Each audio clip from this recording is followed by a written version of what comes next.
सारणिकों और आव्यूह के अनुप्रयोग की बात करें तो संगत निकाय और असंगत निकाय को हमें समझना होगा कि संगत निकाय क्या होता है, आपका असंगत निकाय क्या होता है। देखिए निकाय क्या है, आपने 10th क्लास में पहले भी कुछ समीकरणें सॉल्व की होंगी, 10th क्लास से स्टार्ट की थी अपन ने, कि जैसे 2x + 3y = 1, 3x + 4y = 5, इस तरह की दो समीकरणों को हल करने के आपके पास 3 तरीके हुआ करते थे। 3 तरीके क्या क्या थे? प्रतिस्थापन विधि, एक समीकरण में से x का मान निकालकर या y का मान निकालकर दूसरी समीकरण में प्रतिस्थापित कर दें और फिर आप चरों का मान निकाल लें, तो प्रतिस्थापन विधि कहलाती थी। आप विलोपन विधि की बात करते हैं तो x और y दोनों समीकरणों में x के गुणांक या y के गुणांक समान बना लें किसी राशि से गुणा करके, और उसका विलोपन करके आप y का मान निकाल लें और फिर x का मान निकाल लें, इसको आप विलोपन विधि कहते थे। उसके बाद आप वज्र गुणन विधि की बात करते थे, तो वज्र गुणन विधि से भी आपने इन समीकरणों को सोल्व किया। अब हम मैट्रिक्स विधि अप्लाई करेंगे यहाँ पे कि मैट्रिक्स में A इनवर्स प्राप्त करके इन समीकरणों के मान कैसे निकाले जा सकते हैं, मतलब इन चरों के मान कैसे प्राप्त किए जा सकते हैं x और y। ये तो 2 चरों की समीकरण है, 3 चरों की समीकरण भी हो सकती हैं x y z में, तो वहां पर 3 समीकरण आपको मिलेंगी। वहां पर भी हम A इनवर्स फाइंड आउट करेंगे किसी मैट्रिक्स को A लेकर, तो ये समीकरण निकाय बोला जाता है। 2 चर में 2 समीकरण, ये एक समीकरण निकाय हो गया। 3 चरों की 3 समीकरण मिल जाएंगी x y z में आपको, वो भी एक समीकरण निकाय होगा। यहां पर आप देखेंगे कि आपने परिभाषित किया था A1/A2 not equal to B1/B2, तो लाइनें जो रेखाएं हैं दोनों रेखाएं एक बिंदु पर प्रतिच्छेद करेंगी और अद्वितीय हल प्राप्त होगा, यानी कि हल निकलेगा। आपने फिर देखा था कि A1/A2 = B1/B2 और नॉट इक्वल टू C1/C2 हो तो दोनों रेखाएं समांतर हो जाएंगी, वो कभी प्रतिच्छेद नहीं करेंगी, तो समीकरण निकाय का कोई हल नहीं निकलेगा। मतलब 2 चरों वाली के बारे में अपन बात पहले कर चुके हैं। अब मैट्रिक्स विधि में संगत निकाय, संगत निकाय का मतलब होता है जो निकाय आपको समीकरणों का सिस्टम दे रखा है, सिस्टम मतलब निकाय, इसके जो हल प्राप्त हो तो हम उस निकाय को संगत कह देते हैं। अब अद्वितीय हल भी प्राप्त हो सकता है या अनंत हल भी परिभाषित हो सकते हैं। अब अनंत हल परिभाषित हो या एक हल परिभाषित हो, आपका हल तो प्राप्त हुआ और हल प्राप्त हुआ तो निकाय को क्या कहा जाएगा? संगत। अच्छा, समांतर रेखाओं वाला केस ले लेते हैं। समांतर रेखाओं वाले केस में कभी रेखाएं एक दूसरे को प्रतिच्छेद नहीं करती हैं, प्रतिच्छेदन नहीं करेंगी, तो फिर कोई हल प्राप्त नहीं होगा। ऐसी स्थिति को असंगत निकाय कहते हैं। अगर ऐसी आपकी समीकरण उपलब्ध हो जिनका कि कोई हल प्राप्त न हो तो निकाय को क्या कहलाएगा? आपका निकाय असंगत कहलाएगा। तो ये समीकरण निकाय समझा आपने, और संगत और असंगत किस किस स्थिति में होते हैं ये समझा। तो देखिए निकाय संगत कहलाता है यदि इसके हल एक या अधिक कितने भी हो सकते हैं का अस्तित्व होता है, ये परिभाषित हो जाए। दूसरी बात, निकाय असंगत कहलाता है यदि इसके किसी भी हल का अस्तित्व नहीं होता, यानी कि 2 रेखाएं अगर समांतर हो जाएंगी तो कभी प्रतिच्छेद नहीं करेंगी, तो x y के ऐसे मान प्राप्त करने मुश्किल हो जाएंगे जो दोनों को संतुष्ट करें। ऐसी स्थिति क्या कहलाती है? असंगत निकाय की स्थिति में आती है। अब निकाय के बारे में बात की है, आगे बात करते हैं कि आव्यूह के व्युत्क्रम से रेखिक समीकरणों को हल कैसे किया जा सकता है। देखिएगा निकाय का हल कैसे प्राप्त करेंगे। मान लीजिए एक समीकरण दी हुई है A1x + B1y + C1z = D1, इस तरह की। दूसरी समीकरण है A2x + B2y + C2z = D2, A3x + B3y + C3z = D3। देखिए ये एक तरह का क्या हो गया? निकाय हो गया। किसका निकाय? समीकरणों का निकाय, समीकरणों का सिस्टम हो गया, सिस्टम ऑफ इक्वेशंस। अच्छा, इस निकाय का हल हमें प्राप्त करना है। हल प्राप्त करने से तात्पर्य क्या है? x, y और z के मान प्राप्त करने। कैसे करें? देखिए इसमें से x, y और z के गुणांकों से मैं 3x3 का मैट्रिक्स इसके अंदर देख पा रहा हूं। क्या क्या है वो? A1 B1 C1, A2 B2 C2, A3 B3 C3। ये 3x3 का वर्ग मैट्रिक्स आपके सामने उपस्थित है। अच्छा, एक्स वाई जेड से मैं एक स्तंभ मैट्रिक्स बना दूं तो ये भी एक मैट्रिक्स मिल जाएगा, और अचर जो पद हैं D1 D2 D3 इसका भी एक स्तंभ मैट्रिक्स बना दूं तो इस तरह से मैं इसके अंदर से 3 मैट्रिक्स निकाल सकता हूं। एक तो एक्स वाई जेड के गुणांकों का मैट्रिक्स, एक एक्स वाई जेड का आपका स्तंभ मैट्रिक्स, और एक आपका सामने क्या है? अचरों का मैट्रिक्स। देखिए किस तरह से अपन इन पर विचार कर सकते हैं। ए मैट्रिक्स नाम दे दिया मैंने, x का गुणांक, y का गुणांक, z का गुणांक, पहली समीकरण का, x का गुणांक, y का गुणांक, z का गुणांक, कौन सी में, दूसरी समीकरण में, और तीसरे समीकरण में x का गुणांक, y का गुणांक, z का गुणांक, 3/3 का मैट्रिक्स प्राप्त हो गया। और आपने x ले लिया, आपके चर राशियां जो थी उनका स्तंभ मैट्रिक्स x y z लिख दिए। देखिए जब मैं a और x को गुणा करता हूं, a और x को गुणा करता हूं बच्चों, तो a x गुणा करने के बाद कुछ इस तरह की स्थिति उत्पन्न हो जाती है। देखिए क्या होगा, जब गुणा होगा a का x के साथ, तो पहली पंक्ति पहले स्तंभ से गुणा होगी। तो देखिए a1x b1y c1z इनका योग होगा, तो पहला अवयव बनेगा a1x plus b1y plus c1z। दूसरा अवयव क्या बनेगा, नीचे में देखिएगा, दूसरी पंक्ति को पहले स्तंभ से गुणा करोगे तो a2x plus b2y plus c2z, और इसी तरह a3x plus b3y plus c3z। ये एक स्तंभ मैट्रिक्स प्राप्त हो जाएगा। और बराबर में क्या दे दूं, मैं b दे दूं, और बराबर में b लिख दूं, तो b का मतलब क्या है, अचर d1 d2 d3 जो सामने लिखे हुए थे। अब दोनों स्तंभ मैट्रिक्स बराबर होंगे तो आपको यही समीकरण प्राप्त हो जाएंगी, a1x plus b1y plus c1z equal to d1। तो मैं इनको इस तरह से इन समीकरणों को व्यवस्थित कर सकता हूं। कैसे, a into x equal to b, आपने अचरों का क्या बना दिया मैट्रिक्स, स्तंभ मैट्रिक्स, आपने चरों का क्या बना दिया, स्तंभ मैट्रिक्स, और x y z के गुणांकों का एक मैट्रिक्स निकाल दिया जिसको आपने बोल दिया a। अब आगे बात करते हैं कि देखिए ये आपका a हो गया, ये आपका x हो गया, और ये आपका b मैट्रिक्स हो गया। आप कुछ और भी नाम दे सकते हैं, generally ax equal to b के रूप में हम इसको देखते हैं। गुणा करेंगे तो वही समीकरण आपको मिल जाने वाले हैं। इस प्रकार ax इक्वल टू b के रूप में आपने इनको व्यक्त कर दिया। अब देखिए आपको निकालना है x y z का मान, तो आपको x की स्थिति क्लियर करनी है कि x कितना होगा। देखिए आगे बात करते हैं, ax इक्वल टू b से आपने व्यक्त किया था, आपने दोनों तरफ a इनवर्स का ऑपरेशन करा दिया। समान ऑपरेशन करवाने से इस इक्वेशन पे कोई फर्क नहीं पड़ेगा। लेफ्ट साइड से a इनवर्स का लेफ्ट साइड में मल्टीप्लाई कर दिया, और लेफ्ट साइड से a इनवर्स को आपने राइट साइड में मल्टीप्लाई कर दिया, तो a इनवर्स इंटू ax हो गया, और a inverse into he b हो गया। चलिए आगे बात करते हैं। आप जानते हैं a इनवर्स इंटू a, साचर्यता के नियम से a इनवर्स इंटू a हो जाएगा, और x अलग से गुणा हम कर देंगे, और यहां पर हम कहेंगे a inverse equal to b। a inverse का a से मल्टीप्लाई होगा तो आप जानते हैं आइडेंटिटी मैट्रिक्स आएगा। क्यों, a इनवर्स a का प्रतिलोम मैट्रिक्स है, और कोई भी मैट्रिक्स अपने प्रतिलोम मैट्रिक्स से जब मल्टीप्लिकेशन लेता है तो क्या दे देता है, आइडेंटिटी दे देता है। तो आइडेंटिटी मैट्रिक्स यानी कि I आ जाएगा। और आप जानते हैं कि I x एक मैट्रिक्स है और I भी एक मैट्रिक्स है, और I कौन सा, तत्समक आपका आव्यूह है यानी कि आइडेंटिटी मैट्रिक्स है। तो आइडेंटिटी मैट्रिक्स गुणन के दौरान किसी मैट्रिक्स पे कोई प्रभाव नहीं छोड़ता, मतलब उसी मैट्रिक्स को दे देता है। तो I इंटू एक्स की वैल्यू कितनी हो जाएगी, x, और राइट साइड में आपका क्या आ जाएगा, a इनवर्स इंटू b। तो आप देख पाए, आप इस समीकरण को आगे बढ़ाते हैं तो आपको पता मिलता है x equal to a inverse into b लिखा जा सकता है। तो बात आई, हमारे पास a तो उपलब्ध था क्योंकि हम समीकरण से निकाल लेंगे इसको, लेकिन a इनवर्स हमें फाइंड करना होगा, जो कि पीछे के भागों में आपने विधियां सीखी हैं, उसमें उस विधि से हम a इनवर्स फाइंड आउट कर लेंगे और b से गुणा करेंगे, और b से गुणा करके इसको x के बराबर रखेंगे तो x y z के मान प्राप्त हमें हो जाएंगे।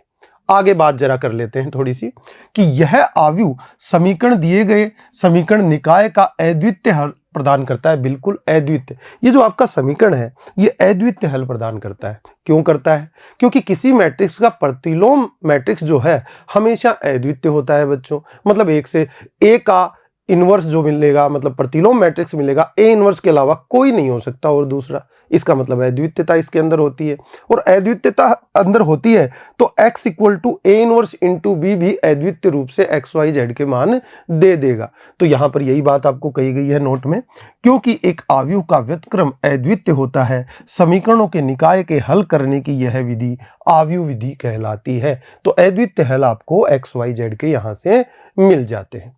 आगे बात करते हैं, अगर अद्वितीय है मतलब a इनवर्स एग्जिस्ट करता है। कई बार a का सारणिक का मान 0 हो जाता है, a के सारणिक का मान 0 हो जाता है, तो आप पीछे पढ़ के आ चुके हैं ऐसा जो मैट्रिक्स ए होता है वो अव्युत्क्रमणीय होता है, मतलब उसके प्रतिलोम का अस्तित्व नहीं हो सकता। इस स्थिति में क्या होगा, निकाय संगत या असंगत कहलाएगा। हम इसकी बात आगे करते हैं। देखिए निकाय संगत क्या होगा, जब ए का सारणिक का मान 0 न हो, ये स्थिति बने तो ए इनवर्स एग्जिस्ट करेगा, और ए इनवर्स एग्जिस्ट कर गया तो अद्वितीय हल प्राप्त होंगे, और अद्वितीय हल प्राप्त होंगे तो हम कहेंगे कि निकाय कैसा है, आपका संगत है, क्योंकि जिसके अद्वितीय हल या एक से अधिक हल प्राप्त हो ऐसा निकाय संगत कहलाता है। तो उस स्थिति में संगत कहलाना चाहिए। आगे बात करते हैं, अगर ए के सारणिक का मान 0 हो जाए तो आपका ए व्युत्क्रमणीय नहीं होगा। उस स्थिति में हमारे पास दो केस निकल कर आते हैं। हम आगे लेते हैं, एडजॉइंट ए इंटू बी का मान निकालते हैं, यानी कि हम ए का एडजॉइंट निकाल लेते हैं और उसको गुणा करते हैं बी से। अगर ये एडजॉइंट ए इंटू बी ज्ञात करने के बाद ये 0 न हो, अगर ये 0 न हो तो फिर हम कह देते हैं कि निकाय असंगत है और कोई हल विद्यमान नहीं है निकाय का। परंतु यदि एडजॉइंट, दूसरा केस कि एडजॉइंट ए इंटू बी का मान 0 हो जाए, उस स्थिति में हम निकाय के बारे में कुछ नहीं कह सकते, वो आगे चलकर संगत भी हो सकता है और असंगत भी हो सकता है। यानी कि आप यहां पर बात करें तो यहां पर दो चीजें आपको क्लियर करने वाली हैं। आपके कोर्स में इतना ही आपको दिया जाएगा कि या तो ए के सारणिक का मान 0 नहीं होगा तो निकाय निश्चित रूप से क्या हो जाएगा, आपका संगत हो जाएगा, एक केस यानी कि अद्वितीय हल प्राप्त होगा। अगर ऐसा नहीं हुआ तो आपके क्वेश्चंस जो हैं, आपके कोर्स में जैसी व्यवस्था है उसके हिसाब से आपको यहां से ये वैल्यू मिल जाएगी, यानी कि आप एडजॉइंट ए निकालोगे और गुणा बी से करोगे तो आपका मान 0 नहीं आएगा। उस स्थिति में बच्चे तुरंत कह देंगे कि आपका जो दिया हुआ निकाय है वो असंगत है, यानी कि कोई हल विद्यमान नहीं है। ये तीसरे केस की बच्चों को कहीं आवश्यकता नहीं पड़ेगी बच्चों। तो इस तरह से हम बात कर लेते हैं, कुछ उदाहरण लेंगे। देखिएगा ये उदाहरण नंबर 27 देखिए आपका, इससे अपने को एक्स वाई जेड के मान निकालने हैं और कौन सी विधि से, आपकी मैट्रिक्स विधि से मान निकालने हैं। देखिए सबसे पहले मैं इसमें से, जैसे कि आपने पीछे निकाय में से ए एक्स और बी मैट्रिक्स निकाला था, तो मैं भी यहां मान लेता हूं, माना ए मैट्रिक्स मानता हूं। ए मैट्रिक्स किसको मानेंगे आप, यानी कि आप 2 5 3 2, यानी कि x और y के गुणांकों से जो बना मैट्रिक्स है उसको क्या मान देंगे, a मान लेंगे। ठीक है, दूसरा क्या मानते हैं आप, x मैट्रिक्स मानेंगे। x क्या है, आपके जो चर राशियां हैं उनसे बना स्तंभ मैट्रिक्स, यानी कि x और y आपकी चर राशियां होगी बच्चों। उसके बाद आप मान लेंगे अगला बी मैट्रिक्स, ये भी एक स्तंभ मैट्रिक्स होगा, लेकिन किन अचर पद जो आपके हैं, देखिए कौन है अचर पद, 1 और 7, तो सामने लिखे हुए हैं 1 और 7, उनसे एक मैट्रिक्स बना दिया जिसको मैंने बी मान लिया। अब मुझे एक्स और वाई का मान ज्ञात करना है बच्चों। देखिए कैसे करेंगे, अभी अभी आपने समीकरण दिखी कि a into x equal to b के रूप में इस समीकरण निकाय को प्रदर्शित किया जा सकता है, और इस समीकरण निकाय को प्रदर्शित किया जा सकता है तो आपने पीछे देखा था, दोनों तरफ ए इनवर्स का ऑपरेशन करा के हम इस नतीजे पे पहुंचे थे कि x की वैल्यू जो है ए इनवर्स इंटू बी लिखी जा सकती है। तो हम ए इनवर्स फाइंड आउट कर लेते हैं और बी मैट्रिक्स से उसका मल्टीप्लिकेशन कर देंगे, आपको x मिल जाएगा, और x में कौन रखे हुए हैं, x y, उनके मान आपको प्राप्त हो जाएंगे। तो ए इनवर्स निकालना है तो सबसे पहले ए का क्या निकालना पड़ेगा, सारणिक लेना होगा। ए का सारणिक कैसे लेंगे, देखिएगा 2 इंटू 2 कितना हो जाएगा 4, माइनस 5 इंटू 3 कितना 15, आपके पास वैल्यू कितनी आई बच्चों, माइनस का 11 आई। माइनस का 11 आई जो नॉट इक्वल टू 0 है, तो आपने क्या कहा, ए के सारणिक का मान 0 नहीं है। इसका मतलब सीधा है अद्वितीय हल प्राप्त होंगे। अद्वितीय हल प्राप्त होंगे इसका मतलब निकाय भी आपका कैसा है, संगत। आप यहाँ ये भी कह सकते हैं कि दिया हुआ जो समीकरण निकाय है वो क्या, संगत है, क्योंकि अद्वितीय हल प्राप्त हो रहे हैं। हल प्राप्त होने का अर्थ ही क्या हो जाता है, निकाय का संगत हो जाना। आगे बात करते हैं, ये तो निकाय की संगत और असंगत की बात यहां पर हो रही है।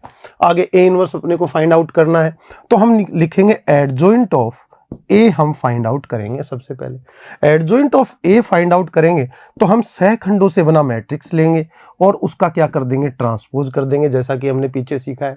सहखंड कैसे बनाएंगे, देखिए 2 का सहखंड 2 की जगह लिखेंगे, तो 2 का पंक्ति और स्तंभ छोड़ने से 2 मिला, तो ये क्या बना, उपसारणिक, और उपसारणिक की क्या हो जाएगा, आपका सहखंड हो जाएगा। क्योंकि सम स्थिति है यहाँ पर पंक्ति पहली है, स्तंभ दूसरा है, पंक्ति और स्तंभ का योग क्या है, विषम है। विषम स्थिति में उप सारणी का चिन्ह परिवर्तित करने से सेकंड प्राप्त हो जाता है, ये बच्चे जानते हैं।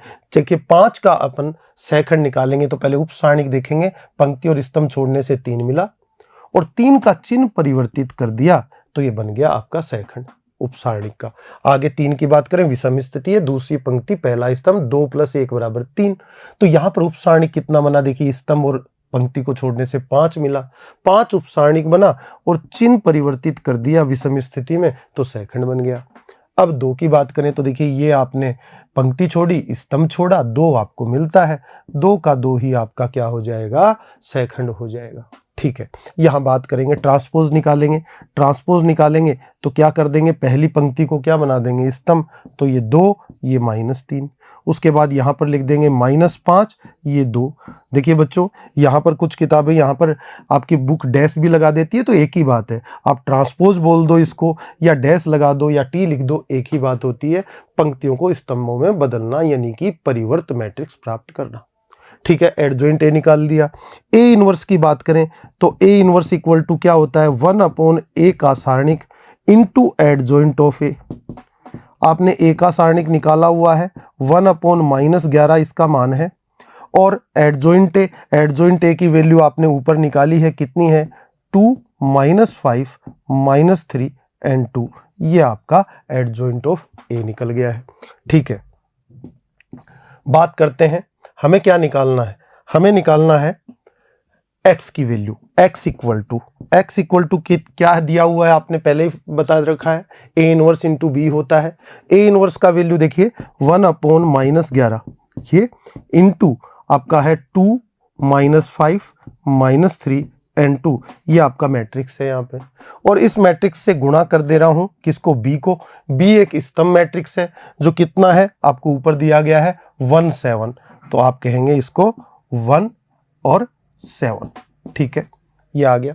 चलिए गुणा करते हैं, x इक्वल टू कितना प्राप्त होता है, 1/-11, ये नीचे में लिखा हुआ है, पहली पंक्ति पहला स्तंभ, स्तंभ तो एक ही है, 2 × 1, देखिए 2 × 1, 2 को 1 से गुणा करेंगे 2 आएगा और -5 को 7 से गुणा करेंगे -35 आ जाएगा। तो ये वैल्यू यहाँ पर पहली पंक्ति पहले स्तंभ को गुणन करने से प्राप्त हुई। दूसरी पंक्ति पहला स्तंभ, -3 1 से गुणा होगा -3 आ जाएगा बच्चों का, और 2 का 7 से गुणन होगा तो प्लस का कितना आ जाएगा, 14। बच्चों थोड़ा सा इसको कैलकुलेट करें तो -1/11 और किसका, माइनस का, और आपका क्या आ जाएगा मैट्रिक्स के अंदर 2 और -35, तो यहाँ -33 हो जाएगा और यहाँ पर प्लस का 11 हो जाएगा बच्चों। अगर मैं -1/11 से अंदर गुणा करता हूं तो आपको क्या मिलता है, आपको मिलता है यहाँ पर 3 मिल जाएगा और बच्चों को यहाँ पर कितना मिल जाएगा, 1, वो भी माइनस का। तो आप देखते हैं बच्चों x की वैल्यू। अब बात करें x क्या है, एक मैट्रिक्स है। कैसा मैट्रिक्स है, इम्प्लाइज दैट का साइन हम इस तरह से लगाकर आगे बढ़ते रहेंगे। अब यहाँ पर देखिएगा x क्या है, एक मैट्रिक्स, कौन सा, स्तंभ मैट्रिक्स। किससे बना हुआ, चर राशियों से। चर राशियां समीकरण निकाय में कौन कौन सी थी, x और y से बना हुआ मैट्रिक्स, स्तंभ मैट्रिक्स। बराबर भी आपको क्या मिला, एक स्तंभ मैट्रिक्स, क्या, 3 और -1 प्राप्त होता है। ये बात क्या इंप्लाइज करती है, दो मैट्रिक्स बराबर है, दो मैट्रिक्स बराबर हैं तो सीधी सी बात है संगत अवयव बराबर होंगे, यानी कि x की वैल्यू कितनी आ जाएगी बच्चों के पास, 3 आ जाएगी, और यहां से y की वैल्यू कितनी प्राप्त हो जाएगी, x का मान और y का मान, जो कि आपको निकालने थे। किस विधि से प्राप्त किया, आपने मैट्रिक्स विधि से इसको सॉर्ट आउट कर लिया। तो इस तरह से आपको क्वेश्चन करना है। अगला उदाहरण, एक 3/3 का मतलब x y z का मान हम निकालना चाहेंगे, उसके लिए एक उदाहरण लेते हैं नया। निम्नलिखित उदाहरण नंबर 28, निम्नलिखित समीकरण निकाय मतलब आपको बता दिया है एक्स वाई जेड में या एक्स वाई में जो समीकरणें दी गई होती हैं उनको संयुक्त रूप से हम क्या बोलते हैं, निकाय बोलते हैं। आव्यूह विधि से हल कीजिए, यानी आव्यूह विधि का मतलब आपकी मैट्रिक्स विधि जो अभी आपने अप्लाई की थी। x इक्वल टू क्या होता है, a इनवर्स इंटू बी। ठीक, तो सबसे पहले माना a मैट्रिक्स मानते हैं, माना a बराबर एक मैट्रिक्स ले रहा हूं। क्या ले रहा हूं, देखिए एक्स वाई जेड के गुणांक से बना मैट्रिक्स 3 -2 3 2 1 -1 4 -3 n2। देखिए पहली पंक्ति, दूसरी, तीसरी, इन तीनों समीकरणों में एक्स वाई जेड के जो गुणांक थे मैंने इस मैट्रिक्स में लिख दिए और ये बना लिया। ठीक है, आगे चलते हैं। एक्स मैट्रिक्स एक स्तंभ मैट्रिक्स होगा जो किससे बनेगा, आपके चर राशियों से बनेगा। उसके बाद बी का मतलब हम क्या लेते हैं, बी का मतलब हमने लिया था अचरों का मैट्रिक्स। अचर राशियां क्या क्या है, 8 1 4, यहां से 8 1 और 4, इस तरह से बना मैट्रिक्स हम ले लेते हैं। फिर हमें सबसे पहले बात करनी होगी, हम ए का सारणिक निकालेंगे। देखिएगा ए के सारणिक का मान, अब प्रसरण करेंगे। प्रसरण या फिर लघु विधि अप्लाई कर सकते हैं। मैं लघु विधि से करना चाहूं तो देखिएगा, लघु विधि से अप्लाई करेंगे तो देखिए 3 × 1 × 2 कितना हो जाएगा बच्चों का, 6 हो जाएगा। -2 × -1 × 4 कितना हो जाएगा आपका, 8 हो जाएगा।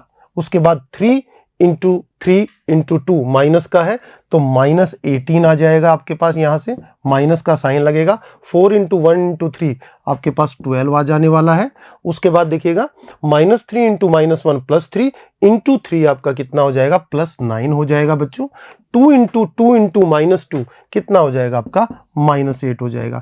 कैलकुलेट करेंगे तो आप देखेंगे कि ये 18 से कैंसिल आउट होके कितना बना आपका, -10, और 6 से कैंसिल आउट होके बना -4। यहां पर देखिएगा 8 और 9 कैंसिल आउट होके 1 और 12 कितना बना आपका, 13 और -13 इक्वल टू -17 आ जाता है, जो नॉट इक्वल टू 0 है।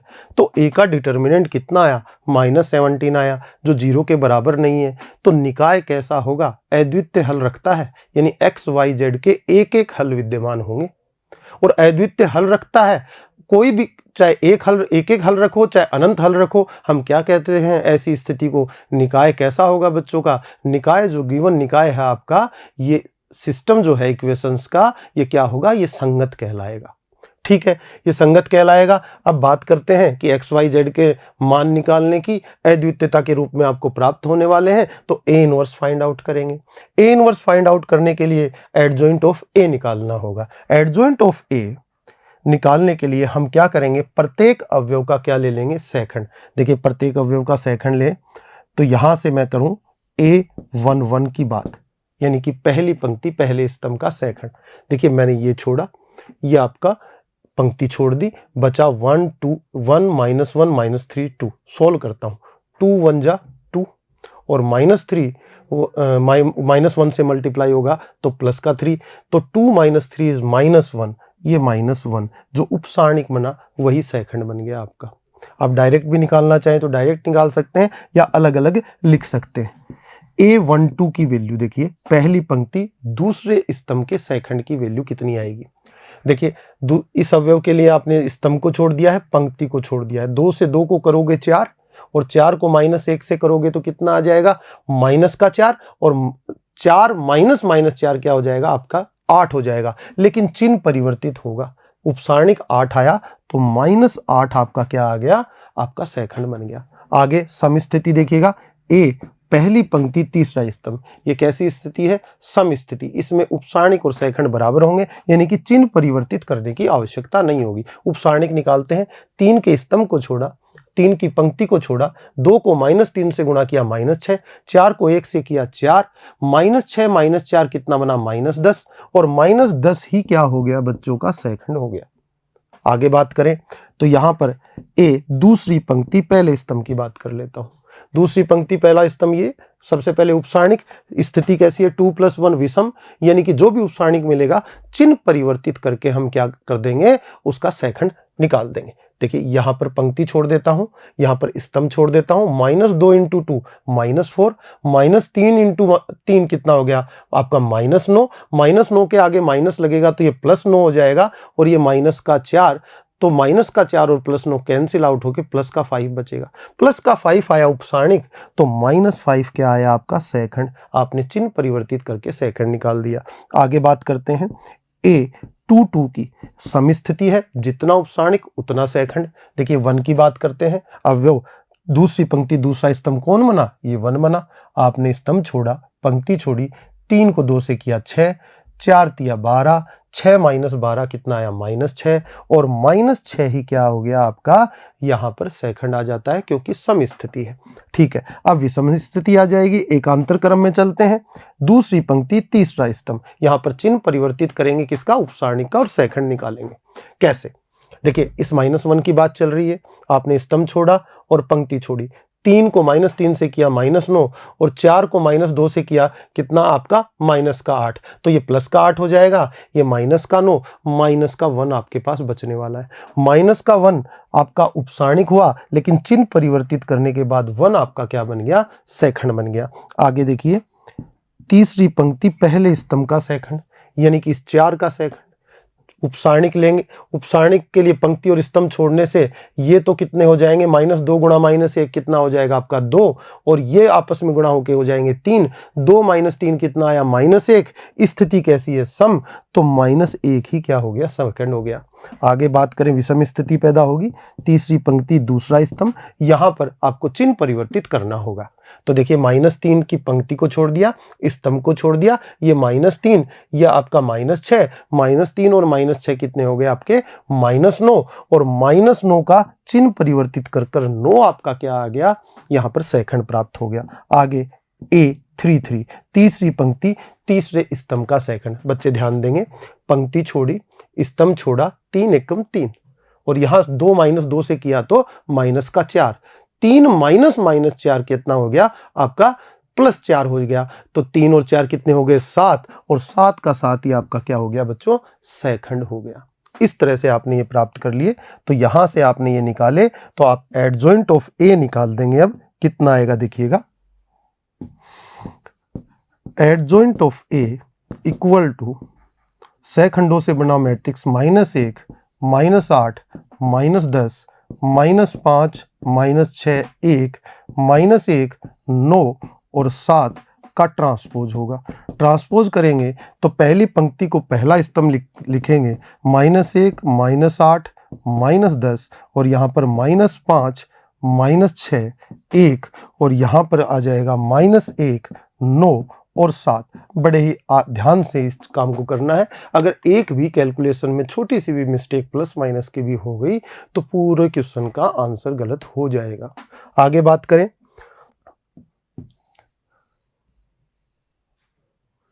तो आपका -17 इसका क्या निकला था, सारणिक का मान निकला था। तो आप कहेंगे कि A इनवर्स फाइंड आउट करना है तो फॉर्मूला बनता है 1/A का एडजॉइंट ऑफ A आपका इससे गुणा हो जाएगा बच्चों, इक्वल टू -1/17 आपका यहाँ बाहर में बन जाएगा और अंदर में -1, -5, -1, -8, -6, 9, -10, 1 एंड 7। ये आपका A इनवर्स मिल गया। X की वैल्यू जैसे कि बच्चे जानते हैं कितनी आती है, A इनवर्स इंटू कितना B होता है। A इनवर्स की वैल्यू आपने निकाल ली, -1/17 और गुणा में है मैट्रिक्स -1, -5, -1, -8, -6, 9, -10, 1 और 7। ये आपका मैट्रिक्स। मल्टीप्लाई में आपको बी मैट्रिक्स लेना है।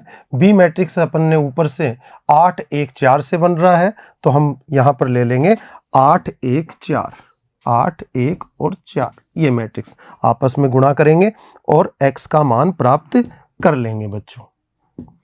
x इक्वल टू देखिए -1/17 बाहर में रहेगा, इनको आपस में गुणा कर देंगे।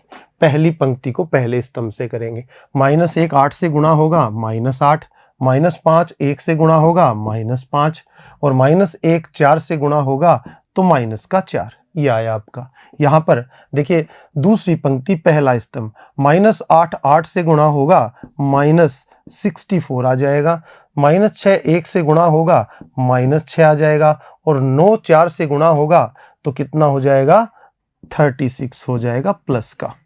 उसके बाद बात करें तो यहाँ पर -10 8 से गुणा होगा तो -80 आ जाता है आपके पास। यहाँ पर एक जो है 1 से गुणा होगा तो +1 आ जाता है और 7 4 से गुणा होगा तो कितना हो जाएगा 28। इस तरह से आप ये प्राप्त कर लेंगे। आगे बात करें तो -1/17 और आगे मैट्रिक्स जो है वो कितना प्राप्त हुआ, इन वैल्यूज को हम कैलकुलेट कर लेंगे। तो देखिए -8 -5 -4 कितना हो गया, -17 हो गया आपका। यहाँ -64 है, प्लस का आपका 36 है, कैंसिल आउट होके कितना बचेगा आपका, -28 और -6 ऐड होके कितना बन जाएगा, -34 बन जाएगा। यहाँ पर 28 है, -80 है, कैलकुलेट करेंगे तो यहाँ पर -52 + 1 -51 आपका बच जाएगा। आगे आप देखें तो x का जो वैल्यू है वो रख देते हैं लेफ्ट साइड में, इम्प्लाइज दैट का साइन जरूर लगाएं समीकरण को दोबारा लिखते हुए। x की वैल्यू है x y z, एक स्तंभ मैट्रिक्स के रूप में है x। सामने जो वैल्यू आई देखिए, -17 का भाग देने से कितनी आएगी आपकी, यहाँ पर 1 आ जाएगी, यहाँ पर 2 आ जाएगी और यहाँ पर 3 आ जाएगी बच्चों। तो फाइनली इम्प्लाइज दैट करके हम x का वैल्यू बता देंगे 1, दूसरा y इक्वल टू आपने फाइंड किया 2 एंड आपने z इक्वल टू फाइंड किया 3। तो इस तरह से बच्चे इस क्वेश्चन को कर लेंगे। x y z की वैल्यू आपने मैट्रिक्स विधि से इस तरह से निकाल ली बच्चों। एक उदाहरण और लेते हैं। उदाहरण नंबर 19, तीन संख्याओं का योग 6 है। यदि हम तीसरी संख्या को 3 से गुणा करके दूसरी संख्या में जोड़ दें तो हमें 11 प्राप्त होता है। देखिए, तीन संख्याओं की बात कर रहा है तो तीनों संख्याओं को हमें मान लेना चाहिए। हल में सबसे पहले माना तीनों संख्याएं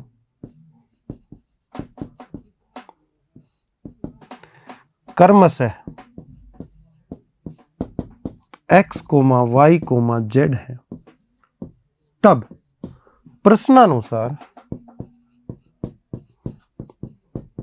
प्रश्नानुसार क्या होना चाहिए। देखिए, कहा गया है कि पहली लाइन कह रही है तीनों संख्याओं का जो योग है x + y + z = 6। ये पहली बात। दूसरी लाइन देखिए, लाइन क्या कहती है देखिएगा, यदि हम तीसरी संख्या को 3 से गुणा करके दूसरी संख्या में जोड़ दें, दूसरी संख्या कौन, y में क्या जोड़ दें, तीसरी संख्या को 3 से जो गुणा करके यानी z को 3 से गुणा करके जोड़ दें तो हमें 11 प्राप्त होता है। तो ये एक समीकरण बन गई। आगे, पहली और तीसरी को जोड़ने से हमें दूसरी संख्या का दुगना प्राप्त होता है। किस किस को, पहली यानी कि x और तीसरी यानी कि z को जोड़ने से हमें दुगना प्राप्त होता है। कौन सी संख्या का, दूसरी का। दूसरी कौन है आपकी, y। तो इस समीकरण निकाय को हम कैसे रिप्रेजेंट कर सकते हैं देखिएगा थोड़ा अच्छे तरीके से। x + y + z = बच्चों का 6 आ गया। देखिए, x y z की फॉर्म लेनी है तभी तो गुणांकों का मैट्रिक्स बना पाएंगे। तो यहां पर x नहीं है दूसरी समीकरण में, तो गुणांक 0 कर x लिख दिया और +y और +3z = बच्चों का 11 हो गया। आगे बात करें तो x + z, 2y को इधर में ले आऊं लेफ्ट साइड में, तो x - 2y + z = 0। इस तरह से आपको ये निकाय प्राप्त हो जाता है बच्चों समीकरण का। अब माना A मैट्रिक्स की बारी। क्या है, x y z के गुणांकों से बना मैट्रिक्स। क्या क्या होगा, 1 1 1 0 1 3, यहां पर 1 - 2 1, ये मैट्रिक्स हो गया। x को क्या माना, चर राशियों से बना मैट्रिक्स, स्तंभ मैट्रिक्स x y z जो आप मानते हैं हर क्वेश्चन में। उसके बाद B मैट्रिक्स क्या, किससे बनाओगे, स्तंभ मैट्रिक्स बनाओगे। अचर पद जो है उनसे 6 11 और 0। अब क्या करें, A इनवर्स निकालने की बारी। तो सबसे पहले A का सारणिक निकालेंगे। आप किसी भी पंक्ति के सापेक्ष प्रसरण करके निकाल सकते हैं। मैं आपको लघु विधि से निकाल देता हूं। 1 × 1 × 1 1, 1 × 3 × 1 कितना हो गया आपका 3, और 1 × 0 × -2 इज 0। माइनस यहां पर देखिएगा 1 × 1 × 1 1, -2 × 3 × 1 कितना हो गया बच्चों का, -6 हो गया। उसके बाद 1 × 0 × 1 कितना हो गया आपका, 0 हो गया। आप देखते हैं यहाँ पर 3 मिलता है, यहाँ +6 मिलता है, 9 हो जाता है, नॉट इक्वल टू 0 आ जाता है। अद्वितीय हल प्राप्त होंगे x y z के। क्यों? क्योंकि ए के लिए ए इनवर्स निकलेगा और ए इनवर्स क्या होता है, किसी भी मैट्रिक्स का इनवर्स क्या होता है, अद्वितीय होता है। इसलिए एक्स वाई जेड के अद्वितीय हल निकालेगा। हल निकालेगा तो निकाय कैसा है, संगत निकाय। बात कर लेते हैं आगे एडजॉइंट ऑफ ए की, डायरेक्ट निकाल देते हैं एडजॉइंट ऑफ ए। पिछले क्वेश्चन में आपको बताया गया है कैसे निकालना है। देखिए सहखंडों का मैट्रिक्स लिखूंगा और उसका ट्रांसपोज कर दूंगा, एडजॉइंट आ जाएगा। प्रत्येक अवयव का सहखंड निकालूंगा, पहले उपसारणिक निकालूंगा, सम स्थिति होगी तो उपसारणिक और सहखंड बराबर हो जाएंगे, और विषम स्थिति पे लिखूंगा तो जो उपसारणिक मिलेगा उसका चिन्ह परिवर्तित करके सहखंड लिख दूंगा। ठीक है, इस वन की सम स्थिति है, स्तंभ और पंक्ति को छोड़ा, 1 गुणा 1 1, यहां पर -6 और माइनस आगे लगेगा प्लस का 6, 6 और 1 कितने हो गए 7, 7 आया तो 7 का 7 ही सहखंड बन गया। आगे विषम स्थिति है, चिन्ह परिवर्तित करना पड़ेगा उपसारणिक का। आपने पंक्ति छोड़ी, स्तंभ छोड़ा, ये 0 और 1 इंटू 3 कितना 3, 0 माइनस 3 कितना आया -3, प्लस 3 आ जाएगा। चिन्ह परिवर्तित कर दिया, -3 आया था उपसारणिक। सम स्थिति है, सहखंड उपसारणिक बराबर होंगे तो चिन्ह परिवर्तित करने की आवश्यकता नहीं है। ये 0, ये -1 तो -1 ही आ जाएगा बच्चों का। उसके बाद देखिएगा इस 0 का लिखेंगे, आपने पंक्ति छोड़ दी और ये आपने स्तंभ छोड़ दिया। 1 इंटू 1 1, -2 1 से करेगा -2 और आगे लगेगा माइनस तो प्लस हो जाएगा। 1 + 2 कितना हुआ 3, और 3 हुआ तो यहां पर स्थिति विषम होने के कारण ये -3 हो जाएगा, चिन्ह परिवर्तित हो जाएगा। अब यहां चिन्ह परिवर्तित नहीं होगा, सम स्थिति है, दूसरी पंक्ति दूसरा स्तंभ, योग कितना सम। देखिए आपने इसके 1 का निकाल रहे हैं तो ये पंक्ति स्तंभ छोड़ा, 1 इंटू 1 1 और 1 इंटू 1 1, 1 माइनस 1 0, 0 के चिन्ह को तो देखने की आवश्यकता ही नहीं है। 3 की बात, यहां पर विषम स्थिति है, चिन्ह परिवर्तित करना पड़ेगा, पंक्ति छोड़ी, स्तंभ छोड़ा, -2 -1 -3, -3 का चिन्ह परिवर्तित करेंगे कितना आ जाएगा बच्चों का 3 आ जाएगा।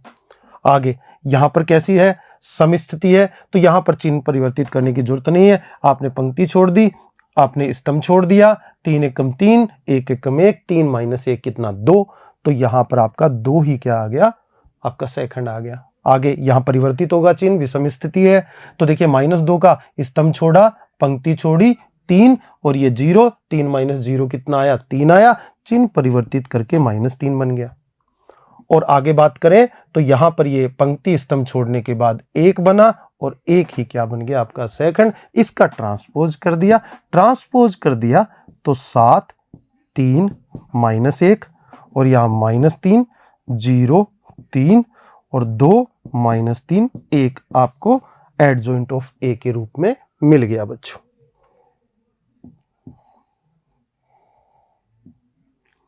ए इनवर्स निकाल देना है, कितनी वैल्यू आती है 1/a का सारणिक इंटू एडजॉइंट ऑफ ए। ठीक है, ए का सारणिक कितना था 9 आपने निकाला था, 1/9। एडजॉइंट ए की वैल्यू आपके पास उपलब्ध है 7 -3 2 3 0 -3 -1 3 1। ठीक है, आपको x की वैल्यू लेनी है, कितना होता है a इनवर्स को b से मल्टीप्लाई करते ही मिल जाएगी।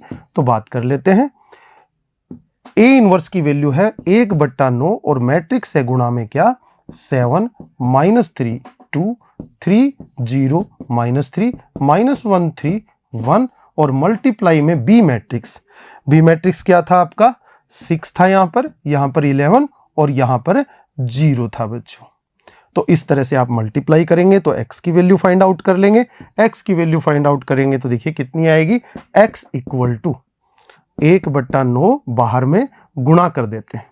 पहली पंक्ति को पहले स्तंभ से गुणा किया तो 7 को 6 से किया तो 42 मिला, -3 को 11 से -33 मिला आपको, 2 को 0 से तो ये 0 मिला। दूसरी पंक्ति पहला स्तंभ, 3 को 6 से किया बच्चों को 18 मिला, 0 को 11 से किया क्या मिला 0 मिला, और -3 को 0 से किया 0 मिला।